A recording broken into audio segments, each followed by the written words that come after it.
This is our first event of the year. We're off to a good start. It's only 4:05, and we're beginning, so maybe that'll bode well for the upcoming year. I wanted to begin by taking a moment for us all to acknowledge the passing of Charles Hamilton Houston Jr. this past summer.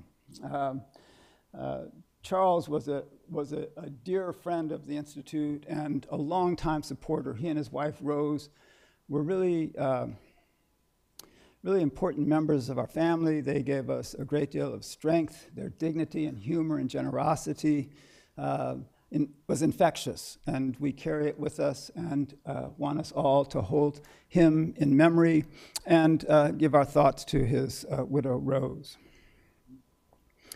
So there's a similar spirit today for today's event, and we're really glad to be able to launch this event with a near and dear friend of ours. We had hoped there would be someone else here today who might stop in a little bit later. But let me say that Janet Dewart Bell and her husband, Derek, were also really dear friends of ours, and the history and the relationship is enduring. Janet and Derek were close friends and supporters and colleagues of Charles Ogletree, who founded our institute. Janet has continued to be a supporter of ours, both, I have to say, financially, but more importantly, kind of spiritually and substantively. I want us to get to the talk, but there's some other first event business I want to take care of. I want to give you an idea of what we have coming up this year. So next week, we'll be screening a film called Circle Up, which is a film about restorative justice and Janet Connors. And that's part of a project, a transformative justice project that we're doing with colleagues from the Prison Studies Project and from the Harvard Graduate School of Education Office of Student Affairs. Our theme for that transformative justice series this year is agency, voice, and membership. And I want to give a special shout out to my colleagues, Kaya Stern and Tracy Jones, who really are the driving forces behind it. On September 24th, we'll co-sponsor with LDF a panel, a set of discussions celebrating the life of Jack Greenberg, the legendary civil rights lawyer and stalwart of LDF. On October 4th, we'll have our first dispatches from the front lines of community justice with Mayor Karen Weaver from Flint, Michigan, and Mayor Tony Harp from New Haven, talking about leadership in times of crisis. On October 10th, we'll have a book event by Professor Diane Hernandez on her new book, Multiracials and Civil Rights. On October 20th, we'll screen a powerful film, 3.5 minutes, 10 bullets. I don't know if any of you know about it. It's an incredibly powerful film that we also will co-sponsor with the Transformative Justice series. On October 25th, we will co-host with ProPublica Radio a discussion about forensic science, a panel discussion that will include our own Nancy Gertner. And on October 31st, we'll have a festive screening of a feature film at the Smiths, the newly reconfigured Smith Center. I can't tell you exactly which film because we're still in negotiations about it, but it's going to be a doozy. And then on October 7th, we'll host Professor Martha Jones and a new book she has out called Birthright Citizens, about the role of blacks defining citizenship prior to the Civil War. On November 16th and 17th, we will co-host a conference, Race, Racism, and Mental Health, with the Mental Health Legal Advisors Committee here at the law school. There are other things that will come, and we encourage you to follow us on social media. Let me see here. I'm behind here. As well as check our website to find out what's going on. So I also need to give my regular thanks and praise to my colleague, Kelly Garvin, who made that list of events I just read to you possible and kind of keeps things together for us and is an invaluable colleague. And I also want to introduce my new colleague, Katie Naples-Mitchell, who's been with us only a few weeks, but who's already established herself as a critical member of the team, and we're really glad to have her. I also want to thank our other co-sponsors today, the aforementioned Harvard Graduate School of Education Office of Student Affairs and the Hutchins Center for African and African American Research, both of whom have contributed to our event. Finally, and not finally because things change, Janet's book, Lighting the Fires of Freedom, is available for sale by the Coop at the Coop member price of $22.37. All right? And they take all forms of payment, and I encourage you to purchase one, and Janet will be available to sign after the reading, after her talk. So, you know, when I prepared these remarks, I expected another person to be here, but I will still, and my thought was it was an incredible honor for me to be able to be part of an event that featured what I consider to be 3 very strong women. And, you know, I was looking forward to being able to step aside. Now I have 2 very strong women and a 3rd one maybe to come, and I actually do look forward to stepping aside for them. What I'd like to do now is introduce Connie, Connie Kagampang Heller, a very accomplished social activist who is founder of Linked Fate Fund for Justice at the Common Council Foundation. And she's here today, though, and actually a colleague of another friend of mine, and who's just joined her. But she's here today as an artist, a really remarkable artist. And we're very fortunate not only to have her here, but to have a special event that I'd like her to come up and describe for us. So, Connie.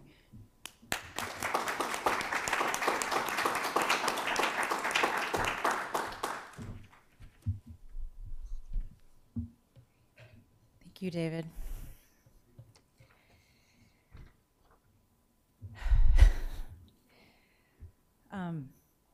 It is such an honor for me to be here that it is, it's hard to take it all in.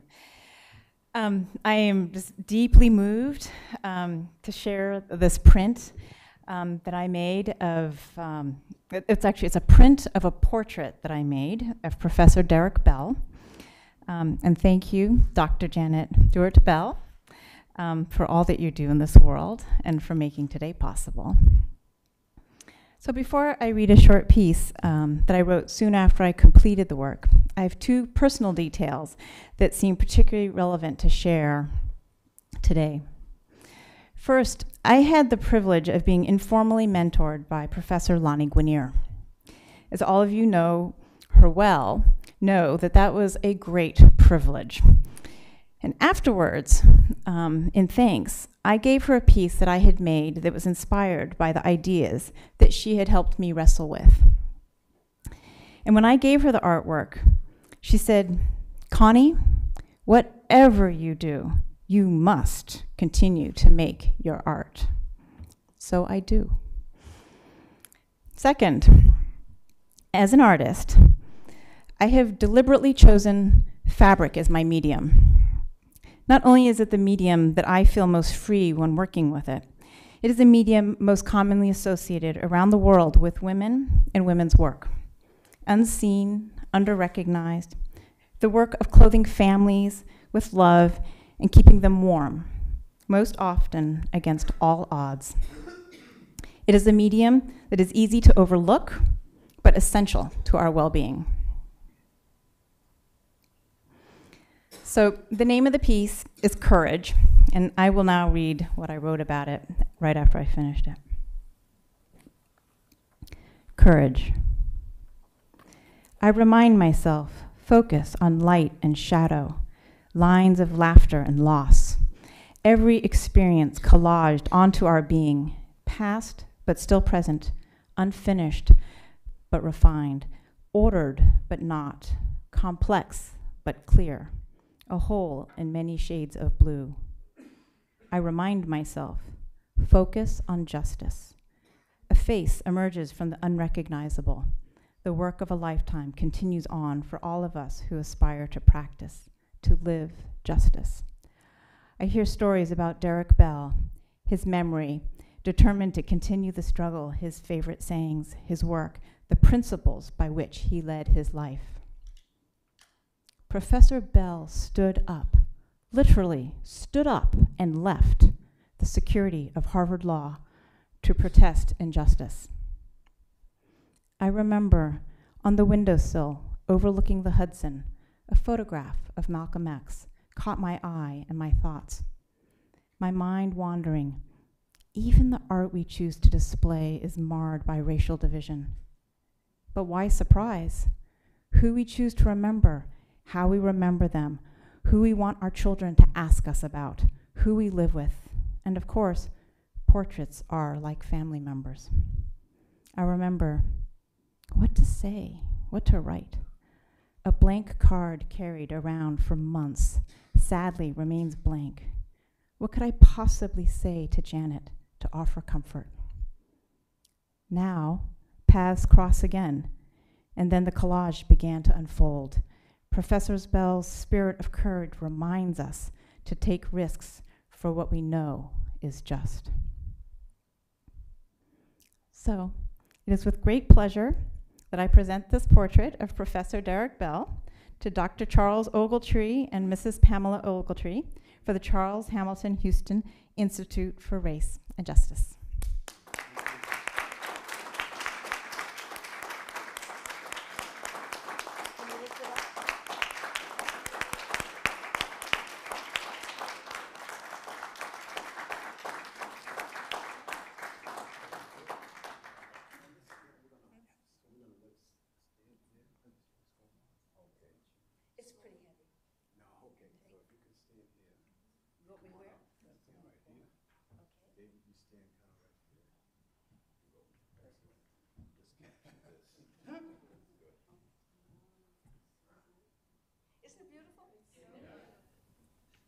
So we had scheduled Dean Sells to come and introduce Janet. Dean Sells knows her from way back, but Dean Sells got called to a meeting, right, which is what happens around here. So she hopes to stop in a little bit later. Those of you who know me know I don't stand a lot on kind of formal introductions and reading long biographies, and I don't think that Janet will mind if I forego that in her case here. But I will say a couple of things that's really important to me. One thing is, as with Charles Hamilton Houston and Rose Jagus, we think of them as a couple, as a pair. And Janet is very kind of determined and pleased to identify herself as Derek's wife or widow. And that's important. But it's also important as we listen today to recognize and understand what Derek himself knew, which was that she is a person in her own right and a special person and really belongs in the very book that she's going to describe. And I've already mentioned what she means to us and how important she is to us. But and again, I won't go into the long bio, but she's very accomplished aside from her academic career, which she's pursued and completed late in life as a TV producer, as a communication strategist. She's associated with groups we know and love, like Policy Link and the Urban League, and has had a whole career in addition to being Derek's partner. So with that, I ask her to come up and share a little bit about this marvelous book. Thank you, Janet. Thank you. Tell me when it's 15 minutes. Thank you. Thank you. Thank you very much. And I want to say thank you to Dr. David Harris. He tries not to use that title, but I say lift it up. The other thing I want to lift up is Jewel Bell, Derek Bell's first wife. Many of you had the honor and privilege of knowing. And I met Derek after Jewel Hairston Bell had died. And I, in some ways, felt that part of Derek's legacy and part of my responsibility was to take care of Jewel Hairston Bell's husband. And I had the privilege of doing that for 20 years. And I always lift her up because Derrick Bell would not have been the person you came to know but for Jewel Bell. So thank you, Jewel Bell and Derrick Bell.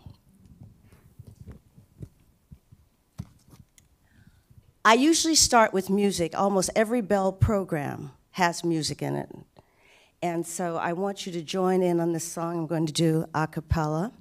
Some of you may know it. It was taught to me by a friend. It came from field hollers. And you know the musical tradition in the African American community, spirituals, gospel, the blues. Oh, Lord, I done. Oh, Lord, I done. Oh, Lord, I done what you told me to do. Well, you told me to pray. I done. Come on. Well, you told me to pray. I done. Well, you told me to pray. I done. I done what you told me to do. Well, you told me to sing. Well, you told me to sing. Well, you told me to sing. I done what you told me to do. Oh, Lord. I said, oh, Lord, I done. Oh, Lord, I done what you told me to do.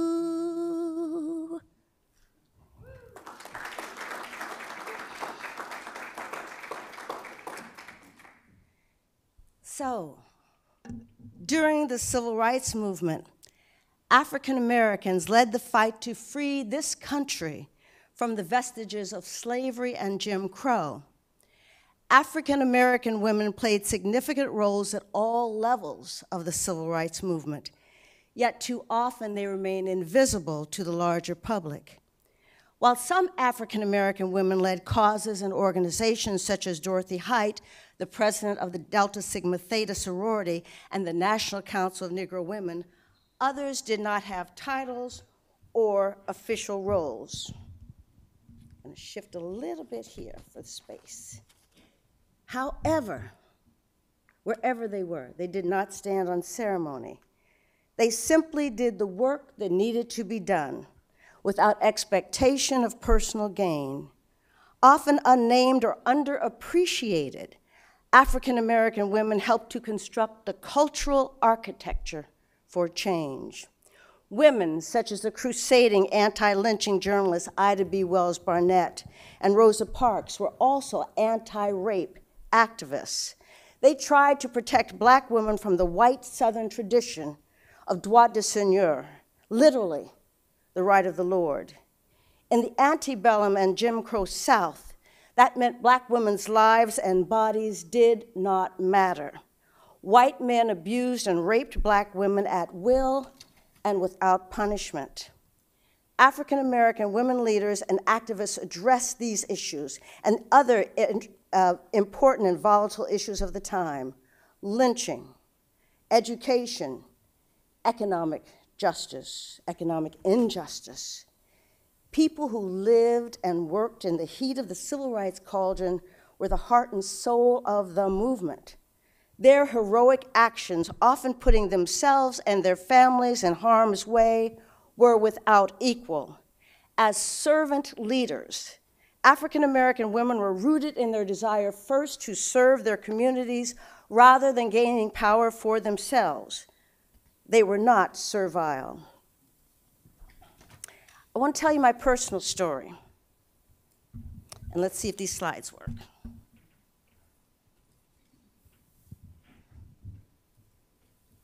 Aha, that's my mother, Willie Mae Neal, born in rural Arkansas.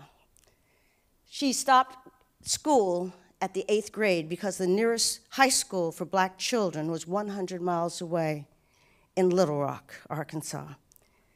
She was a passionate believer in education. Part of my long, long quest to get my doctorate was in fulfillment to an obligation I felt to my mother. This is my grandmother, Sophronia McKnight.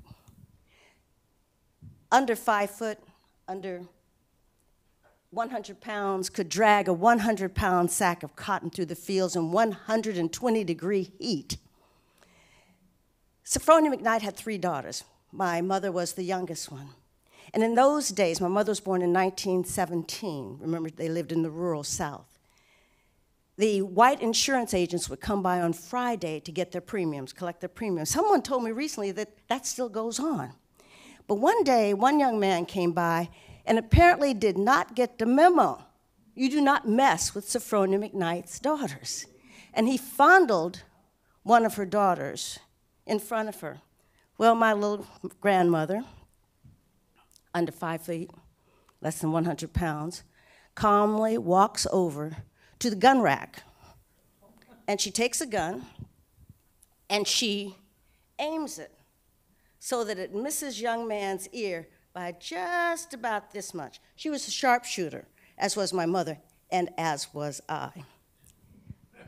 They taught me, even though I was born in Erie, Pennsylvania. So the man was not totally crazy, so he left.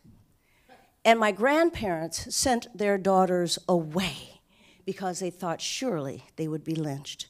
But they refused to take load to anyone. They stood their ground. They stayed where they were. A week went by, nothing happened. 2 weeks went by, nothing happened. And eventually, another young white man came by and looked at my grandmother and said, "Aunt Sophronia," as if nothing had ever happened. My grandmother lived to be almost 80 years old. That's the stock I come from. That's the legacy I have to live up to every day.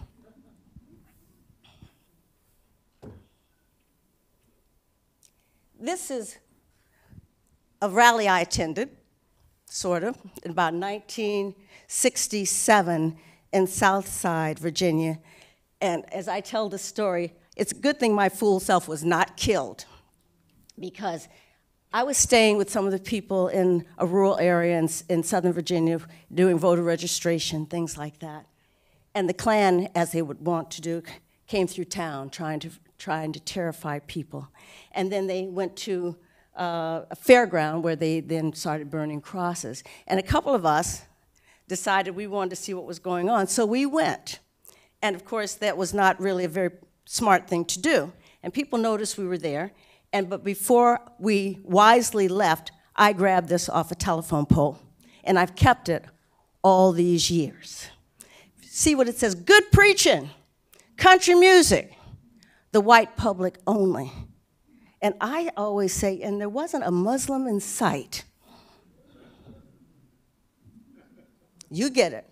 Before I get to the women in my book, I want to talk about a few other women. My book is oral histories of 9 women. So I want to go to a few people who are historical people. Ella Baker, and this can be call and response in the tradition, black tradition here. Ella Baker worked for several civil rights organizations. She's most known for her work with the young people of the Student Nonviolent Coordinating Committee, where they called her Fundi. Now, I see y'all shaking your head, you know who she is. And she absolutely was a brave and courageous person. Fannie Lou Hamer. I'm sick and tired of being all right. She was one of the most powerful speakers and singers I've ever seen. And when she spoke at the Democratic National Convention, I believe in 1968, she was so powerful that LBJ had to call a really fake news conference to take attention away from this little woman from Mississippi.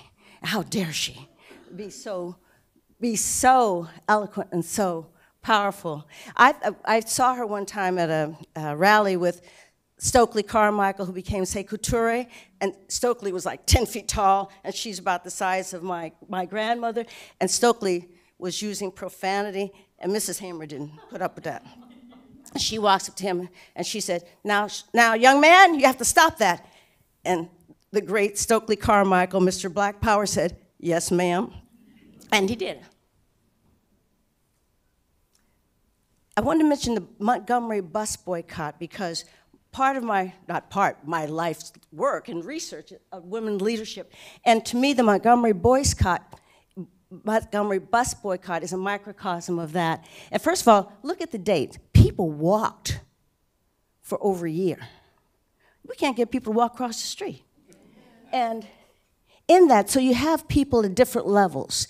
And so Joanne Robinson was a professor at the local black college. She was also active in the Women's Political Council. Claudette Colvin, does anyone know who she is? Okay, she was a teenager. And she did, few months before Mrs. Parks sat down, Claudette Colvin did the same thing, but she was not deemed the proper symbol for the movement. Now, I don't blame them for that. And later on, Ms. Colvin agreed that Mrs. Parks, whom everybody knew was beyond reproach, and she was just beloved by everyone. She was the secretary of the local NAACP. And secretary didn't mean that you were sitting around taking notes. It meant that you were investigating acts of violence and all these kinds of things. Mrs. Parks was also trained, of course, at Highlander Folk Center. Georgia Gilmore, a cook, started the club from nowhere to raise money to help fund the boycott. Rosa Parks, we all know. But we don't know all about Rosa Parks. I didn't, and still don't think I do, but I know a little bit more about her. So there's Joanne Robinson, the professor. There's the teenager, Claudette Colvin, who's still alive. She's 79 or 80, about 80 years old. She lives in the Bronx in New York City. I found out she was alive recently, and I tracked her down, and I begged her to let me interview her, and she said she wasn't ready then, but I'm persistent, so I hope that I get an interview with Claudette Colvin. This is Georgia Gilmore, Tools of Her Trade. This is Rosa Parks, and as I say, the Rosa Parks you may not know, let me repeat, this is from the Highlander Center Library. So where she was taught there with the Highlander Center that brought together through Jim Dombrowski and others interracial groups to train them in civil disobedience, nonviolence, protest, organizing, things like that. Mrs. Parks at an early age, and there's Mrs. Parks at a little bit later age. Daisy Bates, Little Rock 9. She was the head of the NAACP in Little Rock when it integrated the Central High School. And these 9 brave people who were the first to go to that school endured such trauma. And there was one young woman, Elizabeth Eckford, on the day that they were supposed to go in, they had set a different kind of entrance, and then they changed it at the last minute, but Elizabeth Eckford's family could not afford a phone, so she didn't have a phone. So she did not get the information that they were going in. They were being protected by not police, but by the federal troops and everything. And so she walked through the front door through an angry mob of people spitting and yelling and calling her horrible kinds of names, an experience that traumatized her for life. I mean, these were very difficult times. Mary Till Mobley Bradley. The reason I put all that long name there is I think she was Bradley for a while, but she decided when her son, Emmett Till, was killed. I mean, can you imagine this? You send your son down for a nice little vacation from Chicago to Mississippi, and he either whistled or said, "Bye, babies," 14, 15 years old? He's a kid. And that was alleged. Now they're saying that didn't even happen. So he's at his relative's home, and there's a knock on the door at night. They take this child out, and they eventually find him mutilated and in the river. And when they dredged the river for his body, they found other bodies, men, women, children. But she decided to have an open casket so that people would be forced with the reality of what racism, what white supremacy, we weren't using those terms then, what they did. But even with that, she did not hate. When I was, the Nation magazine asked me to do an article on my book, which I did do, and I said in that she said that she could love the children of the people who killed her son as her own. They said, oh, that's not true. So they fact-checked me. I was right.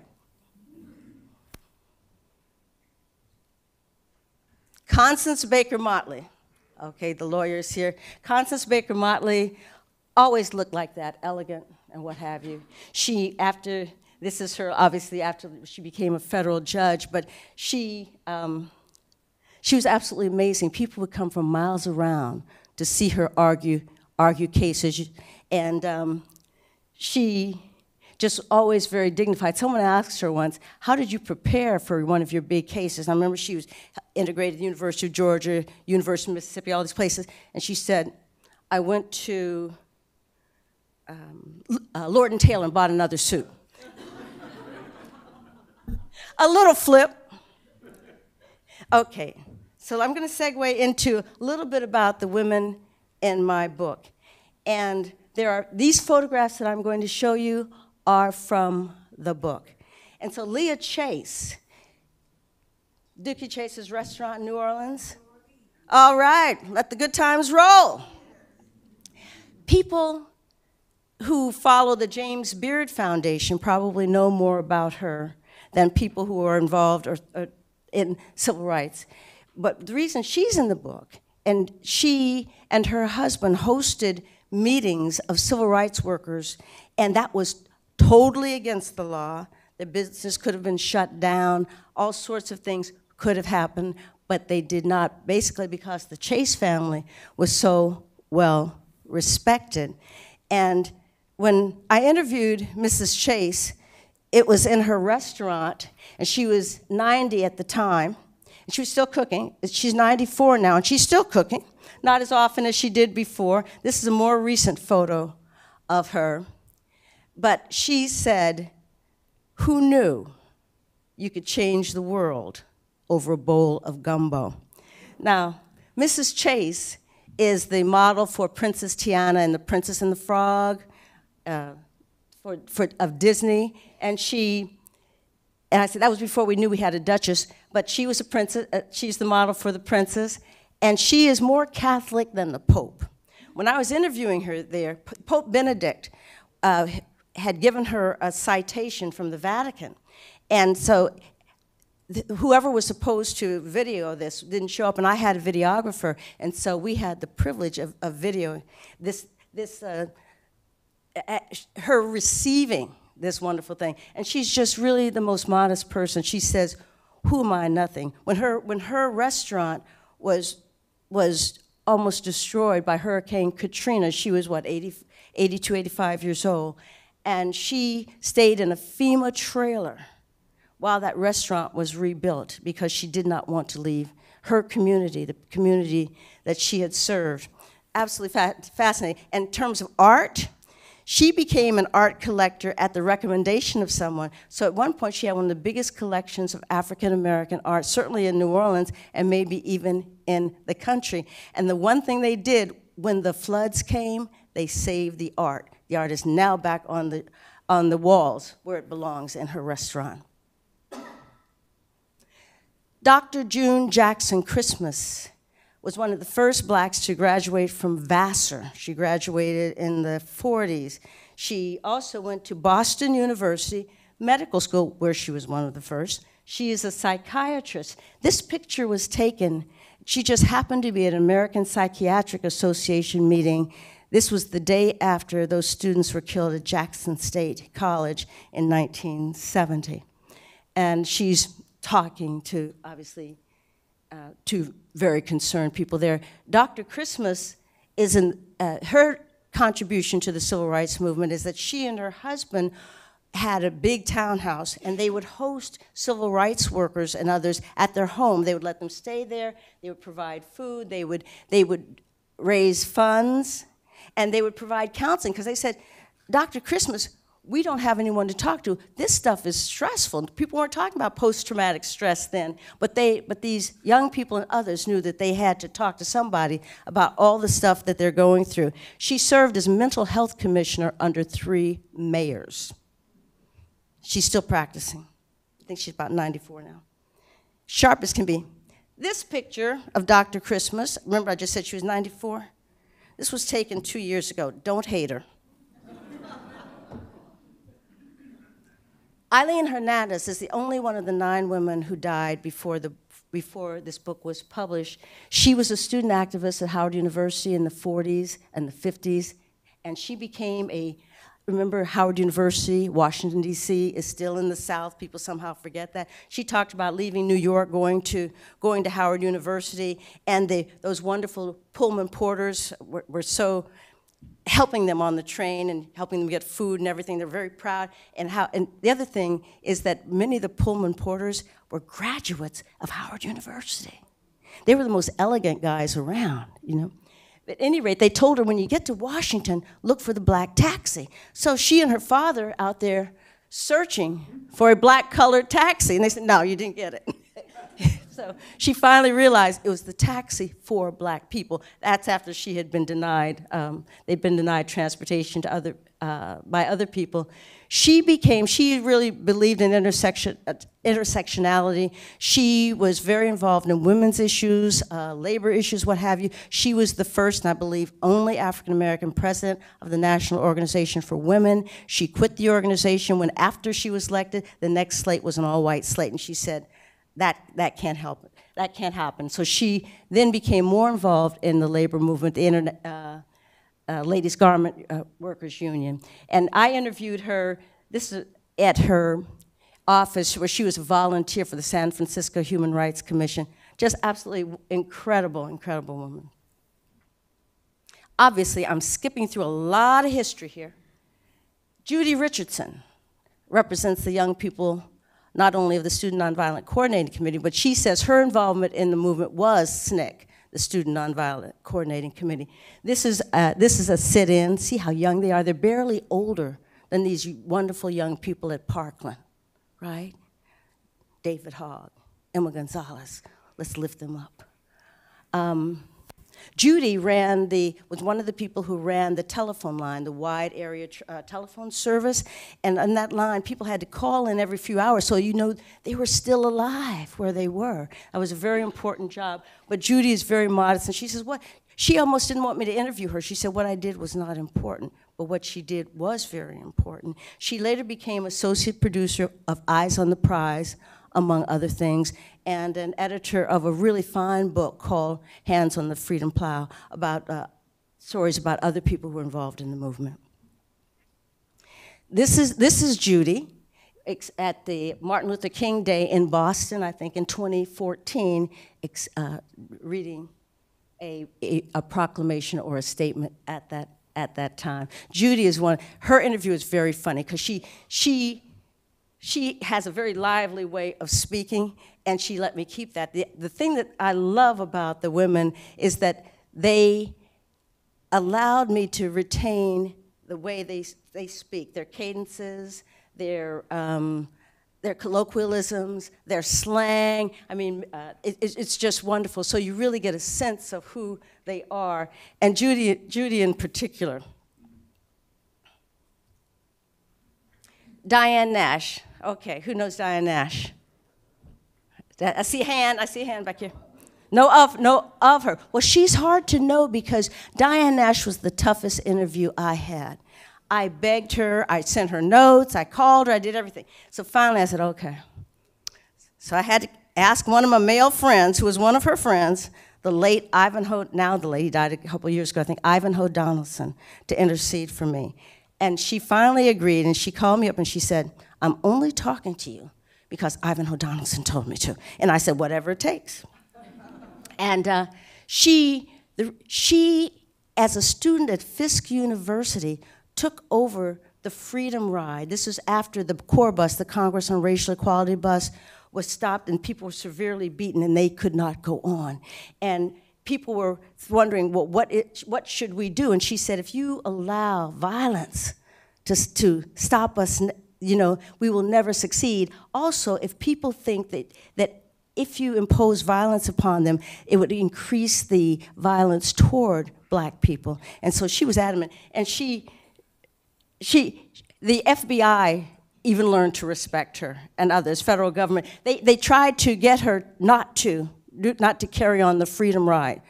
And she insisted upon doing that because she believes passionately in nonviolence. And she's really wonderful, but what I like about her and the other women is that they're not museum pieces. They're not cookie cutter heroines. They're real people.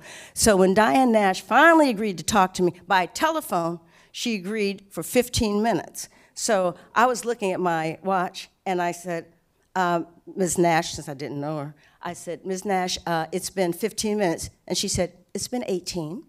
And I like that. I said, she always held her own. And in the movie Selma, she was portrayed, but not portrayed the way she really is. She was portrayed as this woman, as many of us were, listening in the background as the men were discussing strategy.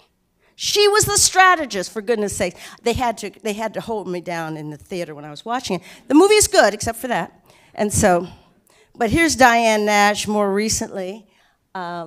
Still that great, you can see that great joie de vivre, that great sense of personhood. She moved back to Chicago and became a tenant organizer, by the way. Kathleen Cleaver. For the young people, when I speak to young people, which I've been doing a lot of, I say she was the real Black Panther. And this was Kathleen Cleaver when she came back after she and her husband were in exile. And Kathleen Cleaver is one of the smartest people you'll ever know. She, first of all, her mother, I think, got her master's degree at age 16 from the University of Michigan. So that's the kind of place she came from. Her father was a professor. And they lived, and when she was a child, they lived abroad. She and her brother lived abroad. They lived in India and the Philippines and other places. And she said white supremacy never had a chance with her parents or with her, because they were in countries where the majority of the people were people of color, and she saw people in leadership roles. And so she always carried that. I interviewed her at home when her two children, her grandchildren were visiting from the Sudan. Now, you know that's precious time. And she was just as kind to me as she could. She graduated, by the way, summa cum laude from undergraduate, and then she went to Yale Law School, and then she graduated cum laude and then clerked for, I say, a very brave federal judge who would hire a Black Panther, the late Aileen Higginbotham. And when I was interviewing people, they said, and they knew that I was I'd already interviewed Kathleen Cleaver, so I could say I wasn't telling everybody who I was going to interview, because people always had opinions. And so I said I'd interview Kathleen Cleaver, and to a person, people said, is she still as beautiful and as radiant as she was? And I said, yes.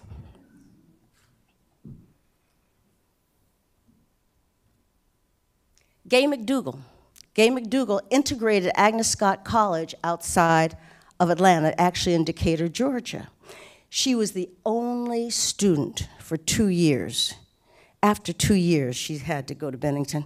She did transfer, but it's interesting. This year, Agnes Scott College named their Center on International Affairs. Gay McDougal became a lawyer. What is this about lawyers? I'm in law school. She became a leader in the anti-apartheid movement. And when Mandiba voted for the first time, he wanted Gay McDougal there. And there she is.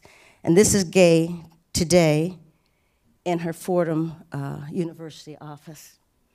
By the way, the New York Metropolitan Transit Authority and Literacy Partners have a Subway Reads campaign, and her chapter is one that they selected. So it's on 20% of the subways in New York, in case y'all get there. Download it quickly, because it'll only be on for a few more weeks. Gloria Richardson did not believe in nonviolence. She got involved in the movement because her teenage daughter was involved. And in fact, she was so aggressive, her daughter put her out for a while and said, "Mom, you just can't trip white people when they're going past you on the picket lines." And so this is Gloria Richardson when the National Guard pointed a gun in her face, and she just swatted it away because she could not believe anyone would be that aggressive to her and point a gun. She's that way today, by the way. And it's funny, last year or 2 years ago, the city of Cambridge, Maryland, where she then became the leader, after her teenage daughter went back to college, what have you, Gloria Richardson became the leader of the Cambridge movement. In fact, either Jet or Ebony, you know, our magazines, called her the Lady General of the Civil Rights Movement. This picture was taken either last year or the year before of Gloria Richardson. Myrlie Evers. I'm going to read a little excerpt from the Myrlie Evers chapter.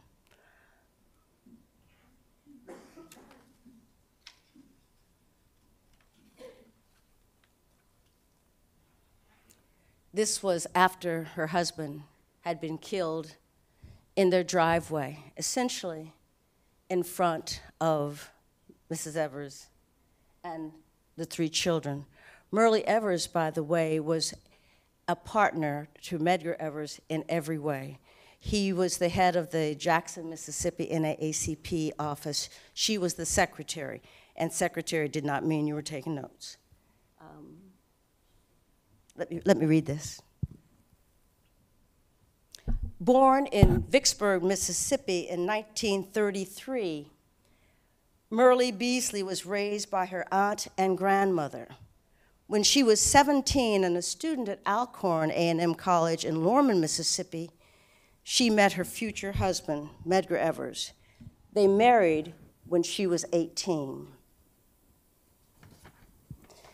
When Medgar Evers was appointed the first NAACP field secretary in the state of Mississippi in 1954, he negotiated a paid position for Myrlie as the office's secretary. They were the office. Their home was firebombed in 1962. In June 1963, Medgar Evers was assassinated in their driveway. Widowed with 3 small children, Mrs. Evers stayed in their home for a year, where the driveway was an emotionally intense daily reminder of her husband's death. In the summer of 1964, she addressed the NAACP convention at the time when the 3 civil rights workers, James Chaney, Michael Schwerner, and Andrew Goodman, were missing and not yet discovered murdered. She later moved to California. At the age of 31, she went back to college, working part-time, and graduated from Pomona College in 1968 with a degree in sociology. She pursued vigilantly the justice for the murder of her husband, a 3-decade commitment that ended when the killer was convicted in 1994. Now, everybody knew who did it. All the white people, all the black people. But you could not get a conviction for 30 years. The Evers home is now a national landmark. On a quiet, unassuming residential street, its location brings into sharp focus the terror that was a part of the everyday lives of African-American leaders during the Civil Rights Movement. Mrs. Evers remains beautiful, gracious, grateful, and propelled by an invisible life force, a mixture of compassion, curiosity, and righteous anger. Her candor and openness can shock one expecting to encounter a martyr or a saint. She is defiantly a whole person. For African Americans, preserving personhood is itself an accomplishment. In her own words, I was very fortunate to be surrounded by people who loved me dearly. My grandmother and my aunt told me I could accomplish anything that I set my mind to do as long as I stayed within the boundaries of what society had set for me. Then Medgar came along and said, you can do whatever you want to do, but keep those boundaries out of the way. You never stopped dreaming for something higher and better. Medgar was a veteran of World War II, as was my father. When Medgar returned to Mississippi, he decided to confront the rampant prejudice and racism.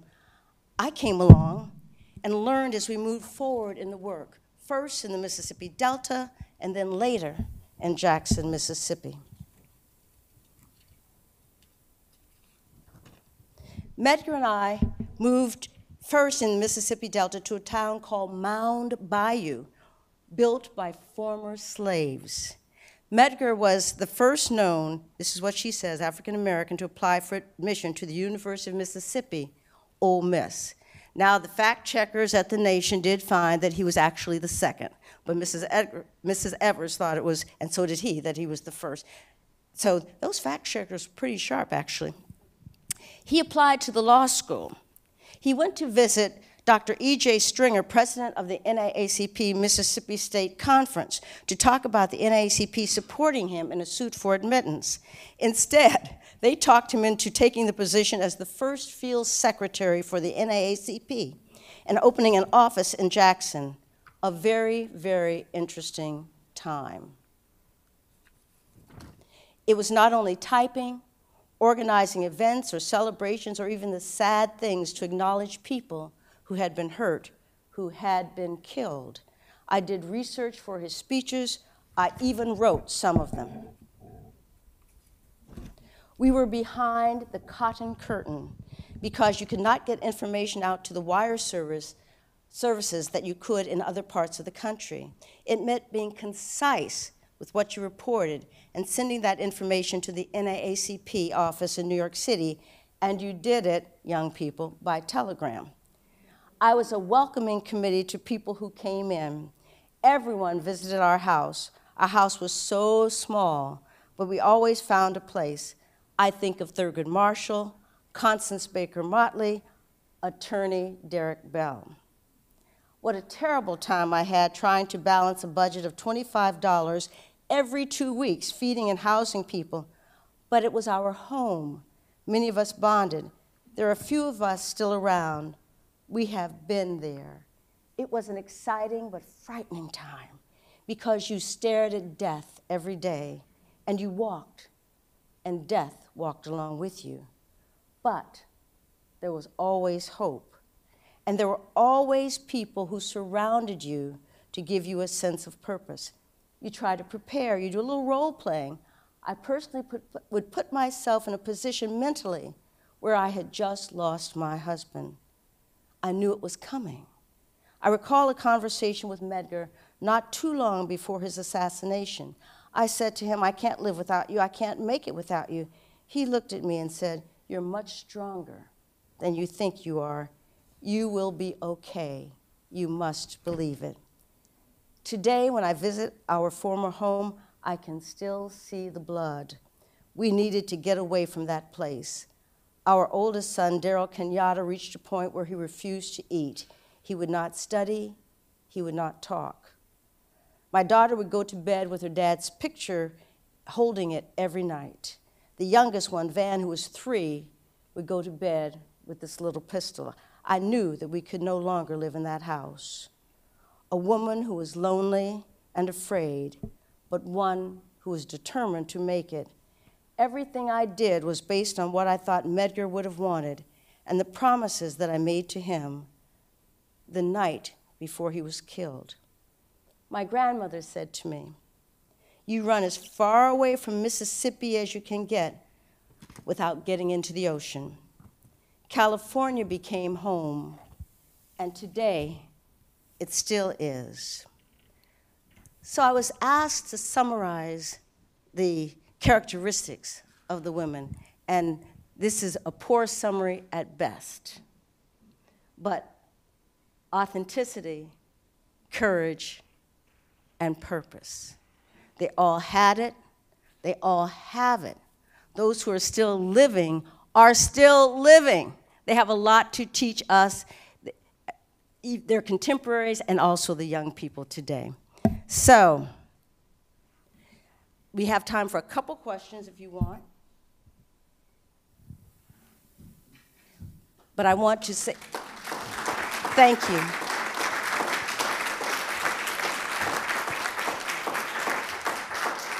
I usually end with this, so I will do it anyway. Deep in my heart, I do believe that we shall overcome someday. Thank you.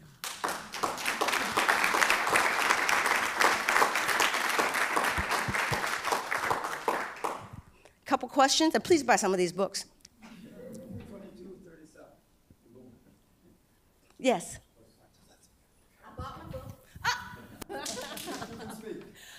Okay, thank you. I just want to say thank you for your presentation and for writing a book that really chronicles the importance of females and what we did to make the civil rights movement what it became. So I just want to say thank you. Thank you. And I can't wait to read. Oh, I happen to be Chrissy's auntie. Ooh, okay. Any other questions?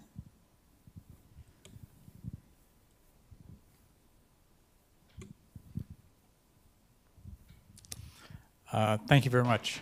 Very interesting presentation. And as I mentioned to you when we met before, Professor Bell was an inspiration to many people, and he was always very kind and interested. So thank you on that. I've done a lot of interviewing too, and I was struck by the fact that you said a lot of people didn't want to give you interviews in part because they didn't think what they had done was important.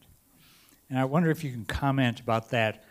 Was this really a sense that they didn't understand their historical significance or modesty, or what exactly is it that can have people make important contributions, social contributions, and then not really recognize? Well, I think they're too busy doing the work. Some of them were just busy. And they, as I said, they did not stand on ceremony. And so I talk about the three types of leadership that they all possess: servant leadership, transformative leadership, and adaptive leadership. They all did not. A couple of people knew exactly their place in history. Kathleen Cleaver, Myrlie Evers. But there are others, and there are others I didn't get a chance, that I did not interview, who said, oh no, who did that. They understood that the work was important, but it was not about their own ego. In fact, a couple of people recommended other people for me to talk to.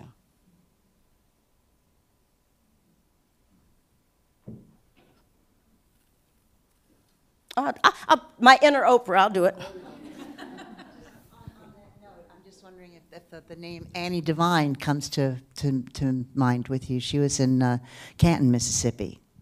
Not me, but Okay. there are a lot of people, so thank you for that name. I'll look that up. All right. Can you tell us about Annie Devine? Well, she was very active in the book, in Canton is where a lot of the Freedom Summer took place in 1964, so she was very active in that, and then was very active in organizing the first statewide electoral campaign for the Mississippi Freedom Democratic Party in 1971 with the NAACP and grassroots and the youth in the town. Thank you. Appreciate that. Anybody else? So right now I'm writing an article about Black feminist leaders from St. Louis that were active in Ferguson, and thinking about how do we connect this generation of civil rights leaders with the current generation of Black female leaders, if you have any ideas about that full circle community that we could create. Well, I think, go ahead. What you're doing is helping to get that done. And what I encourage people to do, especially young people, when I talk, they'll say, oh, you know, my auntie said that she did such and such or what have you. And so they want to go back and capture some of those stories and what have you. But I think it's really, I'm a big believer in intergenerational leadership. In fact, I started an organization that has that name in the title. But it's trying to, I'm sorry, what? Oh, okay, I'm sorry. It's,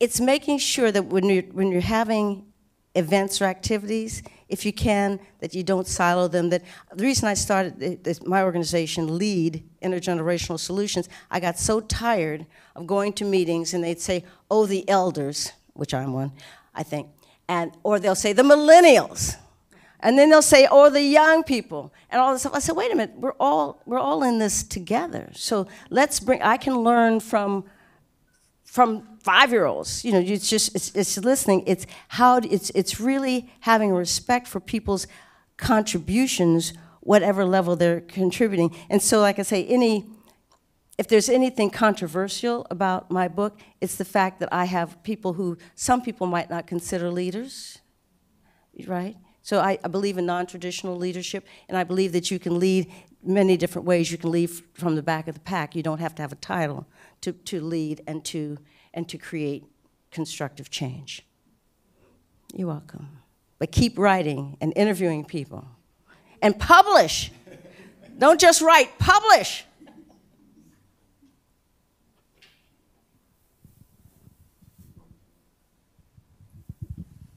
I just want to say, I have read the book, and what I was most struck by was the wisdom of the women that you wrote about.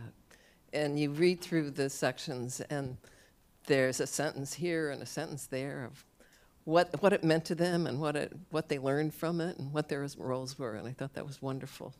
You don't see that. Thank you. Okay, just a couple more.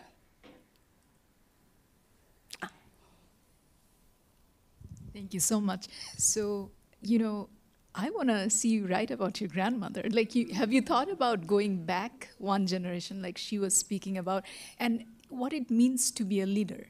You know, I think about my grandmother, or, you know, just the persona that they exuded, like the strength and this adaptive and service leadership, right? That's from behind the scene. And that so much of the story that remains untold, you know. So these phenomenal women, the root of these women, have you ever thought about like maybe going one generation back and bringing that story to us? I have, but in my own particular case, how old am I? I'm 72. So it's the information that I can get now.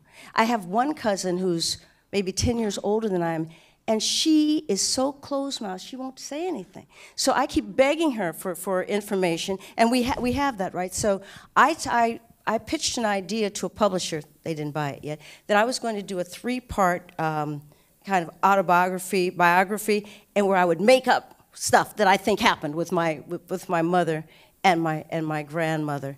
But in my particular case, I don't have a lot of information. But other people, I know someone who is the 3rd generation of a family of doctors and dentists.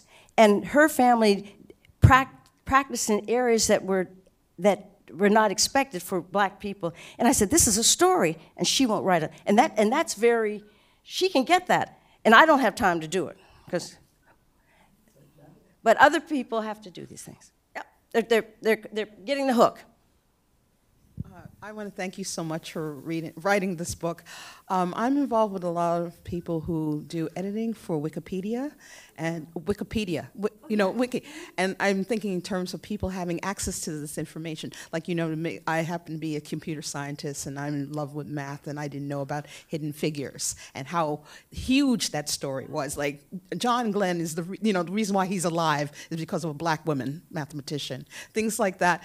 This is American. It's American history, in addition to being African-American history. And I'm sort of like, for the young people who are always on their phones, you know, the first thing, they don't go to Encyclopedia Britannica or Oxford, they go to Wikipedia. And this is the best way to disseminate knowledge, especially to the young black and brown people who are not being informed. That, you know, they're not learning civics in class, school. There's so much information. There's a lot of miseducation or poor education of American brown and black people, and the idea of being able to find this information. So I don't know if you can impart upon it for the people who are still alive to capture this history.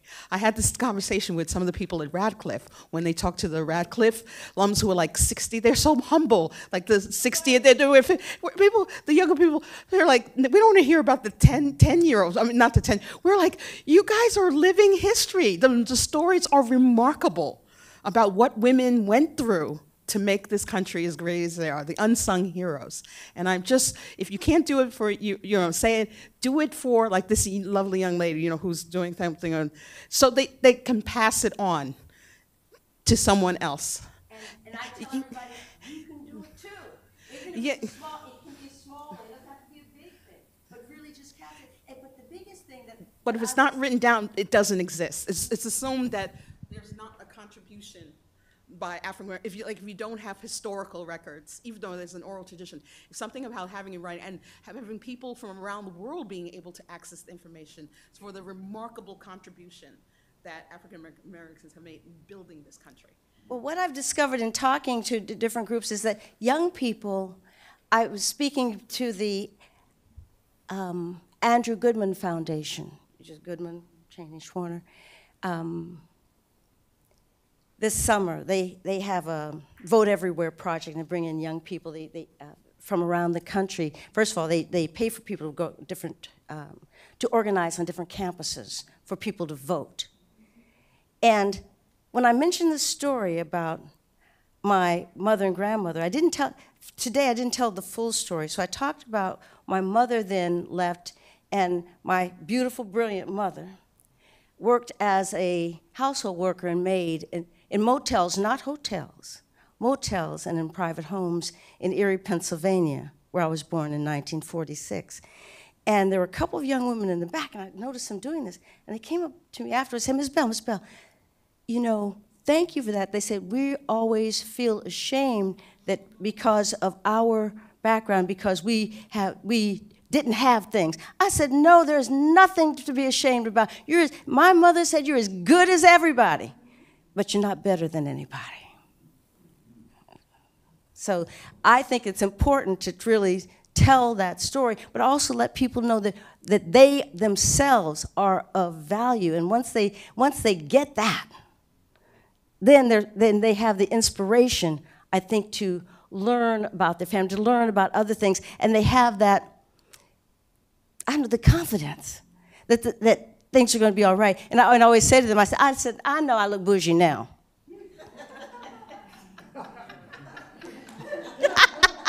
I said, well, let me tell you about my history. Let me tell you about my people.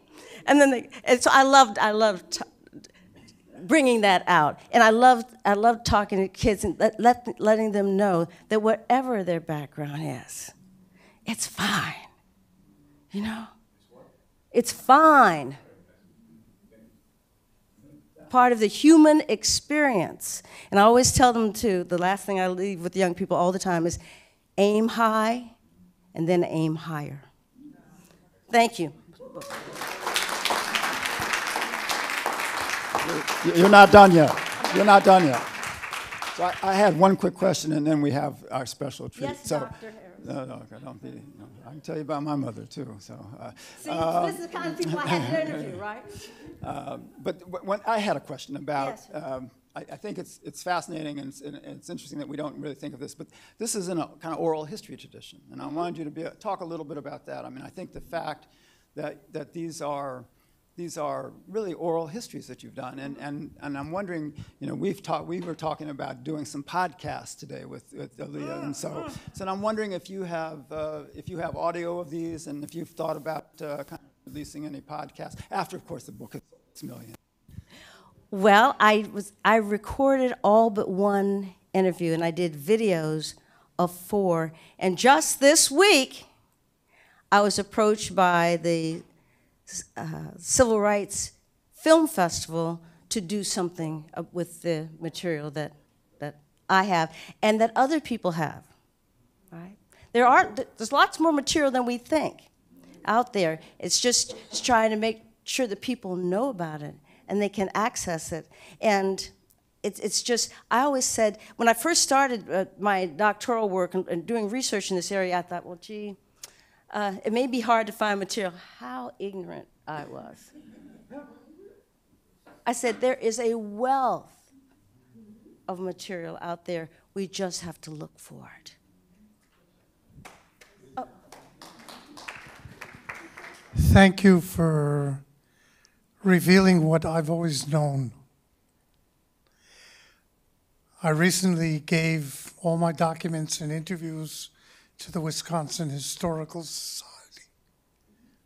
And it's important because the movement I knew in Mississippi and in New York with James Farmer was women. And I'm recently discovering that when we look at Selma, it wasn't the ministers, it was Mrs. Boynton and the teachers, and in Mississippi it was the women in the churches. And this is a story that I've tried to bring out, and you have brought out, and books are coming out, and it's wonderful. And the documentation needs to go into places like the Wisconsin Historical Society, just to let people know if they don't know.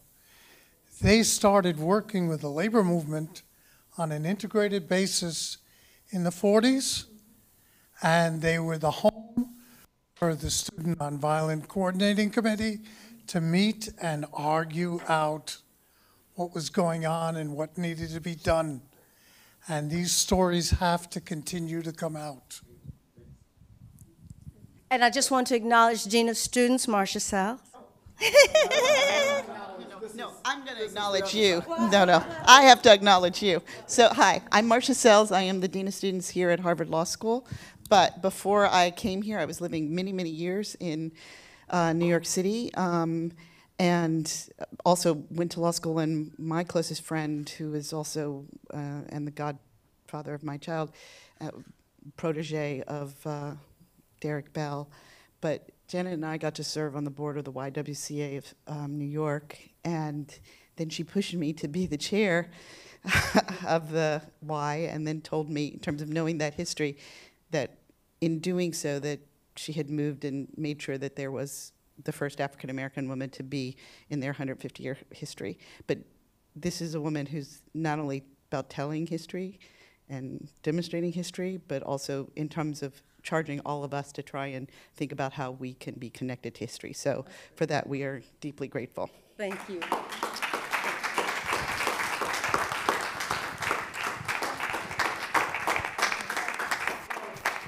Again, thank you, Dean Sells. Thank you, everyone. And thank you, Connie. And again, I want to have another round of applause for Janet Dewart Bell. Thank you so much.